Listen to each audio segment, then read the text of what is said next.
এইটা হচ্ছে একজন নারীর কোমরের অংশের মডেল। এই দুটো হচ্ছে কোমরের হাড্ডি আর এইটা হচ্ছে মেরুদণ্ড। আমরা নিচে চলে যাই। এই ওপরে যে ছোট্ট ছিদ্রটা দেখতে পাচ্ছেন, এটা হচ্ছে প্রস্রাবের রাস্তা, এদিক দিয়ে প্রস্রাব বের হয়। তার নিচে এই ছিদ্রটা দেখতে পাচ্ছেন, এইটা হচ্ছে যোনিপথের ছিদ্র। এখান দিয়েই মাসিকের রক্ত বের হয়, প্রসবের সময় এই রাস্তা দিয়েই বাচ্চা বের হয় এবং সহবাসের সময় এই রাস্তাতেই বীর্যপাত হয়।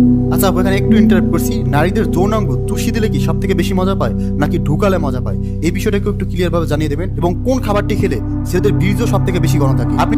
আর নিচে যেটা দেখতে পাচ্ছেন, এটা হচ্ছে বায়ুপথ, এখান দিয়ে মল বের হয়। এখন আমরা চলে আসি ভেতরে কি আছে। সবচেয়ে উপরের ছিদ্রটা ছিল প্রস্রাবের রাস্তা, তাই আমাদের প্রস্রাবের রাস্তার পেছনে আছে মূত্রথলি। এখানে প্রস্রাব জমা থাকে, তারপর প্রস্রাবের রাস্তা দিয়ে বের হয়ে যায়। এখন আমরা আসবো যোনিপথের রাস্তার পেছনে কি থাকে। সন্তান ধারণ বোঝার জন্য এটাই সবচেয়ে গুরুত্বপূর্ণ।